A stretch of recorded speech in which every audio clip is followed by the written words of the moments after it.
Perfect. Got a little Elvis music playing there in the background. A little Burning Love action for getting anticipation and ready for the president to take the stage. I'm sure, as I mentioned, Interior Secretary Doug Burgum will have remarks. We're hoping around at least 2 o'clock, so we're about 12 minutes shy of what they have on the itinerary, but of course, that's very fluid. That could change at any moment. As we bring Atticus Peed in with us here to the news desk. Now, I'm not sure how much you've seen so far this morning and early afternoon, Atticus. Your early thoughts on it? Well, how can you not be watching? Again, unique day in North Dakota. Unique, striking image to see the Freedom Train coming in like that with the Rough Riders leading the way. Rough Riders, yes. Boy, that was a great touch. You heard from Wayne about the Freedom Riders, or the Rough Riders rather, how that all came together late. Such a unique visual there. And then, of course, the president, we assume now, still on the tour of the presidential library. Really unique spot and moment in time. I really, really, really want the president, Atticus, to ride up the hill like that's in fact part of the amphitheater Medora musical where, you know, TR rides up the hill and the horse roars back. I want President Trump to do that today. You know, it's really not listed on the itinerary, on the press agenda. It's pretty vague though. You never know. There's a chance it could still happen. We'll see. He could be, maybe he's getting a saddle right now. Maybe that's what we're all waiting for, right? Other thoughts that you came across from today's events? Well, it's just obvious how much he loves North Dakota, of course. Plenty of people there. Plenty of people here support him. Plenty of people in the delegation, of course. Big supporters of President Trump as well. I think that shone through very obviously how much he appreciates being here. And I mean, you could see the reception when he got off the train as well. Great reception. Strong reception, of course. Plenty of supporters and crowd there. I think you heard the USA chant start immediately the second he came out the door, and heard that continue until he got in the car. So whoever was doing that, I heard that the entire time. A lot of folks, as soon as he got here into Bismarck, you know, we're at the airport at least taking videos, photos of that as well. Tell us about that new plane that he's got. Isn't that a beautiful, beautiful new plane? First time the new plane has flown, as well that we know of, with President Trump. That's the new plane, of course, that was donated. We've heard that President Trump will begin in just a few moments, so as soon as he does, we'll go ahead and cut over to him. Just be aware of that. But he flew here on his new plane that was donated by the Qatari government about a couple of years ago now, at the start of his presidency. That's been outfitted and retrofitted since, of course, and this his first voyage on it. What really stood out to me, the blue and gold. Feel pretty special about that. Yep. It's really a nice looking plane.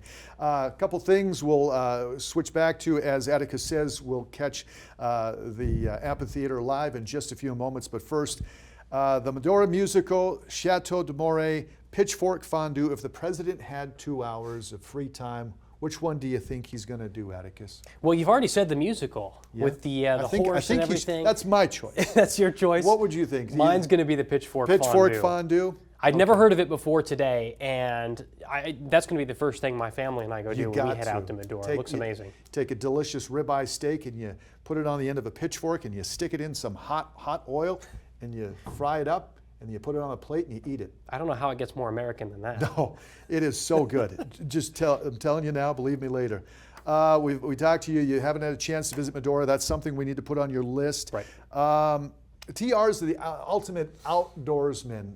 I'm really looking forward to what President Trump has to say as far as conservation is concerned. I really hope he includes that in his speech today. Right, and it'll be interesting to see where things go. Of course, Doug Burgum, Secretary of the Interior, in charge of a large part of conservation as well and conservation efforts. So it'll be interesting to see how this goes, because there have been some people who have said the president's not fulfilling that legacy of President Roosevelt and sustaining, conserving federal public lands. So it'll be interesting to see what the president says, if he discusses that at all, what his efforts will be going forward. Of course, the big hallmark of this term has been energy dominance. And so that's really defined where things have gone so far. So it'll be interesting to see what he says, and if he does go down that road, how much he talks about it. For those of us just joining, we are awaiting the president. He will be at the Burning Hills Amphitheater momentarily. We've got it set for about 5 to 7 minutes away here at the top of the hour. Speak softly, carry a big stick. That is TR's motto, and I think that fits perfectly for this president. Well, you've already seen, he's already mentioned man in the arena, so you're already there on one of the phrases. I think speak softly, carry a big stick as well. That, of course, President Trump's mentioned in the past, a phrase that he enjoys and enjoys using as well and finds a lot of familiarity with.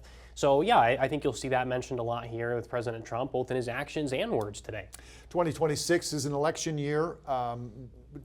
We see President Trump sometimes goes off script with his speech. Fair to say. Could go long, could even go short. We'll see. How much of the speech do you feel is legacy for TR or more for President Trump? I think it's, I don't know completely what the distribution ratio would be. He will certainly talk about Theodore Roosevelt and obviously who's had a big impact on him. I think that will certainly be a very big part of the speech, and I would expect it to be the main part of the speech to begin with.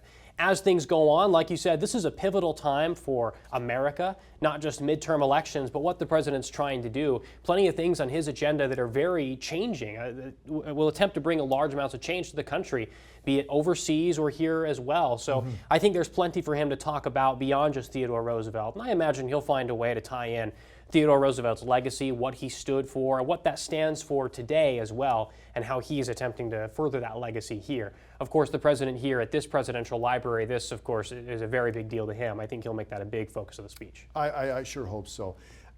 As we mentioned, you have not made a trip yet to Medora. We'll get that fixed. But I want to say, tell me a little bit about what this means to the community of Medora. I mean, this is national. This is a huge, huge event for that community. And it's not just, of course, Theodore Roosevelt Park. It's a national park. Everyone's known about that for a long time. But now there's a landmark to this that really is driving home the American values that are behind this and the American president who established that and made this land matter so much. So I think what it is a national landmark that you can't miss.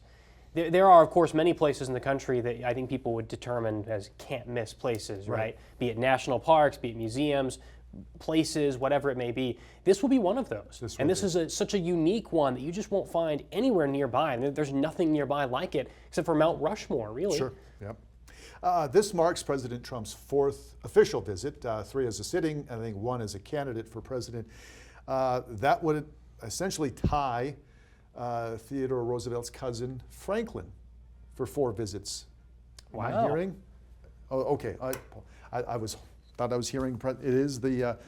So 1934, FDR visited Devil's Lake. 36, FDR came to Bismarck for drought relief discussions. In 37, once again to Grand Forks to dedicate a fairgrounds grandstand.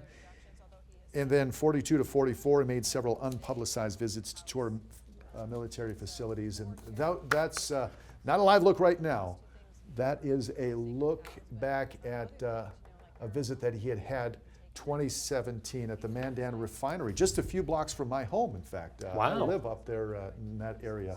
Thankfully, I was at work when that happened, so I wouldn't have been caught up in the rush of the Secret Service, right? Well, this is a little different for if you live in Medora. I mean, your entire life is this event here today. This is a whole, I mean, what is it, about 200 people who live in Medora? About that, yeah, full-time. So full-time, right. Yeah. So this is a very unique way to live life out there right now because everyone, I'm sure, is at this today. It really is.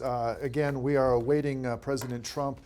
Should be in the next few minutes. As soon as we get word from the control room, we'll go right there to the Burning Hills Amphitheater. I don't know if we have Joe on the line.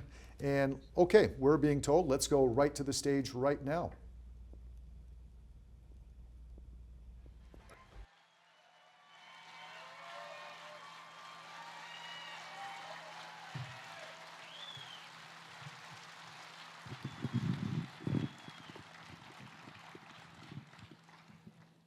Greetings, everyone.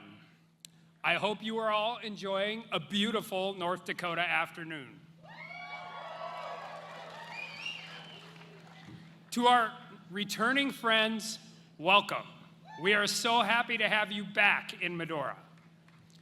And to those of you who are experiencing the rugged beauty of these Badlands for the very first time, we are excited to share our home with you. And we know that you will fall in love with this place and all of the fantastic people who have worked so hard to make this dream a reality.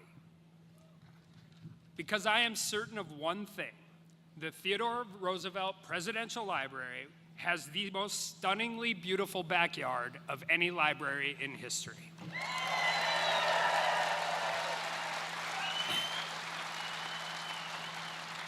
And I cannot think of a better backdrop to hear from our president as we celebrate 250 years of American greatness.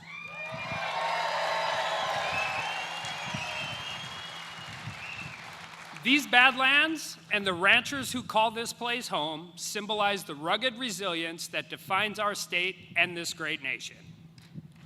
We are deeply honored to have President Trump back here in North Dakota, and we are grateful that he is choosing to spend part of this historic week right here in Medora.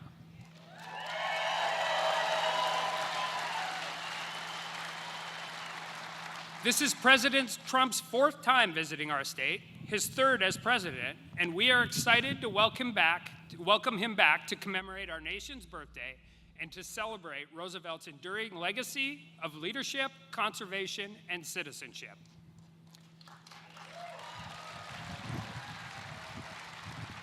But long before TR became the TR we are celebrating this week, before he grew into one of the most consequential figures in American history, he journeyed out here to Western North Dakota with a much simpler and somber purpose. He came here to heal a broken heart.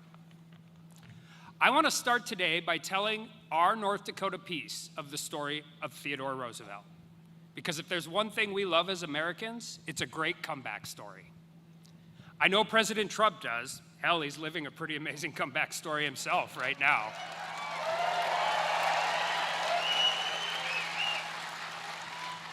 In February of 1884, TR had just lived through the worst day of his life.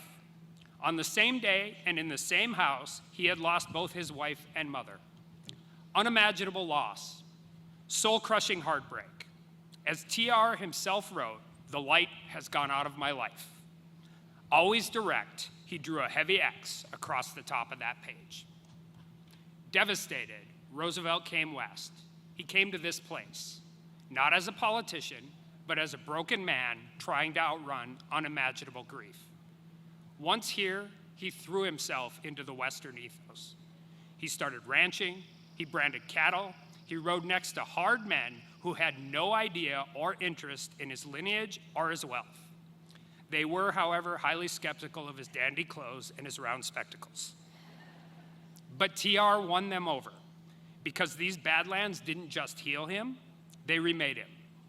The heartbroken, asthmatic boy became a man. He became a cowboy. He learned the hardships of this life firsthand. He led next to his men, not behind them. He was thrown from his saddle and broke his shoulder. He lost over half his herd to a brutal winter. He spent weeks chasing down boat thieves and delivering them to the local sheriff. But these hardships did not break TR. They healed him. They rebuilt his body and they rebuilt his spirit. If you're explaining Medora's part in TR's life to your kids, the best way to explain it is like the training montage in a Rocky movie. And Roosevelt said that himself. For the rest of his life, he called the years he spent in North Dakota the most important education he ever received. He meant it, and we are proud to be a part of it.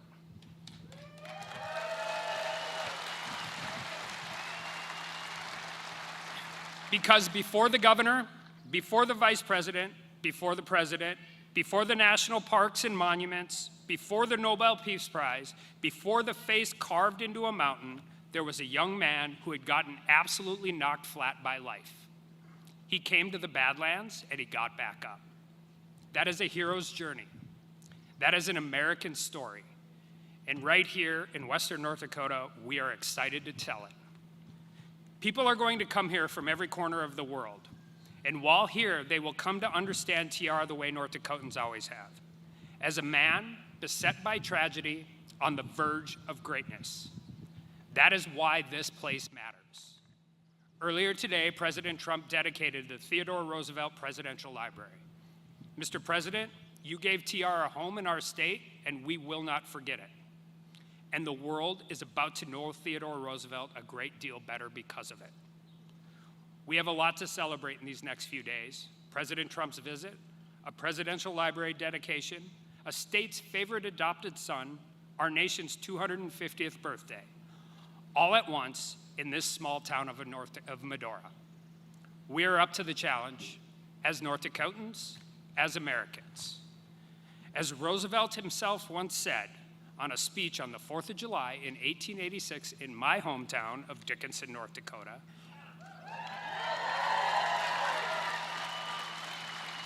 on his way back east from this place to continue his comeback story, we have fallen heirs to the most glorious heritage a people ever received, and each one must do his part if we wish to show that the nation is worthy of its good fortune. As we celebrate these last 250 years of American greatness, we recognize that it is incumbent on each and every one of us to do our part to ensure that the next 250 years are better than the last. God bless you all. God bless the great state of North Dakota, and God bless the United States of America.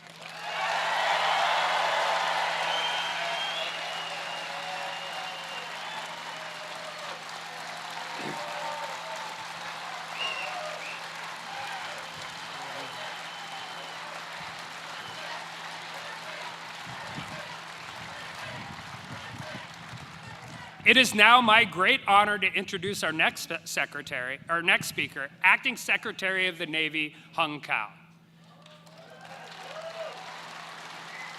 Now, you can't get physically farther away from an ocean than Medora, North Dakota, unless you came from rugby. But Acting Secretary Cao holds the same position that a young TR did on his way back to the East and on his journey through what we are now celebrating. And as a fun fact, my grandfather was born in Medora, North Dakota, and he was a sailor on the USS Pawtucket. Acting Secretary Cao assumed his current role on April 22nd of this year. He previously served in the same position as TR, the Undersecretary of the Navy. Acting Secretary Cao joined the Navy in 1989. He is a decorated combat veteran, a qualified Navy Special Operations EOD and diving officer, a naval parachutist, and a surface warfare officer. He retired from active duty in 2021 as a captain. He holds a bachelor's degree in ocean engineering, a master's degree in applied physics, and he was a fellow with MIT and Harvard Kennedy School. Guy's smart. He and his wife April have 5 children, and we are grateful for their service to our country.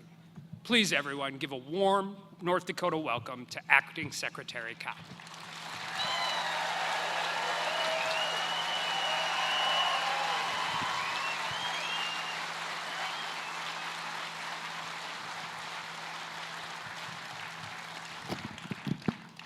Well, first of all, good afternoon to President Trump, Secretary Burgum, Governor Armstrong. Thank you, sir, for this welcome.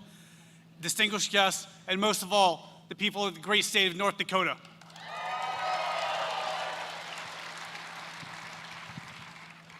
I love being here because for 2 things. First of all, I love Teddy Roosevelt. Okay, who doesn't? Right? The commies don't. That's who doesn't. And the second thing is I get to represent over 500,000 sailors and Marines who stand watch tonight on the front doors of freedom for our sake, so we can be here and celebrate our nation's 250th birthday.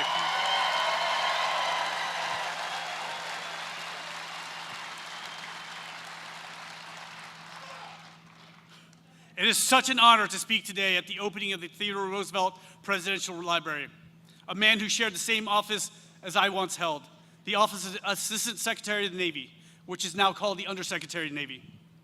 In his inaugural speech in 1905, President Roosevelt said, "Much has been given us, and much will rightfully be expected from us.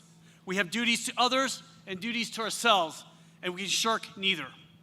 In the speech, he challenged us that we have become a great nation. We must behave as a people worthy of that responsibility. Those words resonate today, and the call to action is still the same. We didn't ask to be the leaders of the free world, but we are, and we must not shirk that responsibility. President Roosevelt is one of the most revered leaders, and historians will all agree that he's one of the top presidents in our nation's history. He was yes, he was.